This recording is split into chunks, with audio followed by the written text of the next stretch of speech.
cette année, nous avons eu 2049 candidats qui ont concouru dans toutes les académies, même les académies d'outre-mer et même les lycées de l'AEFE. Donc c'est la première fois que nous avons pu honorer un candidat d'Abidjan, ça nous a fait très très plaisir. Et en fait, il y a à peu près 300 lycées, 297 pour être exact, qui ont donc été mobilisés avec des lauréats retenus. Et il y a donc eu 30 lauréats retenus au niveau national parmi les meilleurs académiques, et ce sont eux que nous avons récompensés en fonction de leur classement avec des médailles de bronze, des médailles d'argent et des médailles d'or. Cette troisième Olympiade nous montre d'abord l'importance des sciences pour nos élèves. La question scientifique est essentielle dans notre société, et si elle est essentielle dans notre société, elle doit être très importante dans notre système scolaire. Donc ce que nous voulons, c'est qu'il y ait de plus en plus de jeunes, d'élèves qui se destinent à des carrières scientifiques, les garçons, mais aussi les filles qui aujourd'hui ne sont pas assez nombreuses à prendre le chemin des carrières scientifiques.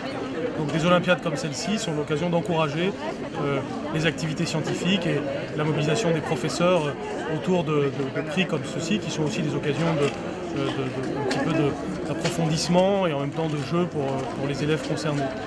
Et puis les géosciences correspondent à un thème très important aussi pour la société, et qui mobilise plusieurs disciplines, pas seulement les sciences de la vie et de la Terre, mais notamment les sciences de la vie et de la Terre.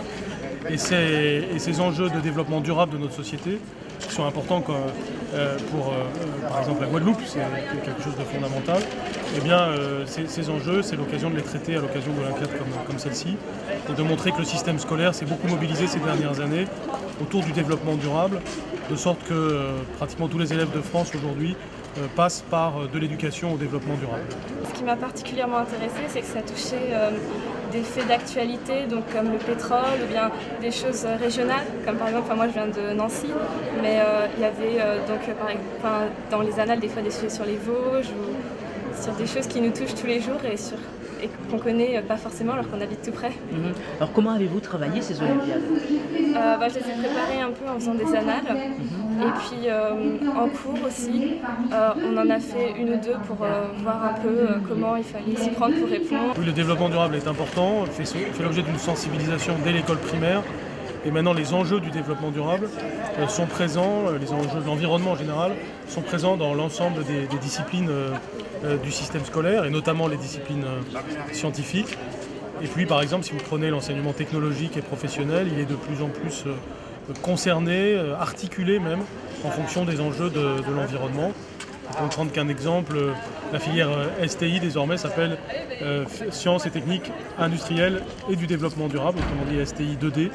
Et parce que les métiers du futur sont aussi des métiers du développement durable. Ce sont des filières qui, maintenant, on a changé le mot géologie par géosciences, on l'a même préféré aux sciences de la Terre, parce que comme l'a très bien dit monsieur le directeur, tout ce qui touche le développement durable, tout ce qui touche les ressources, c'est quelque chose qui est pluridisciplinaire. Et dans la pluridisciplinarité, bien évidemment, on peut attirer beaucoup plus de monde qu'avec un métier de sciences dures, tel qu'était la géologie de terrain auparavant.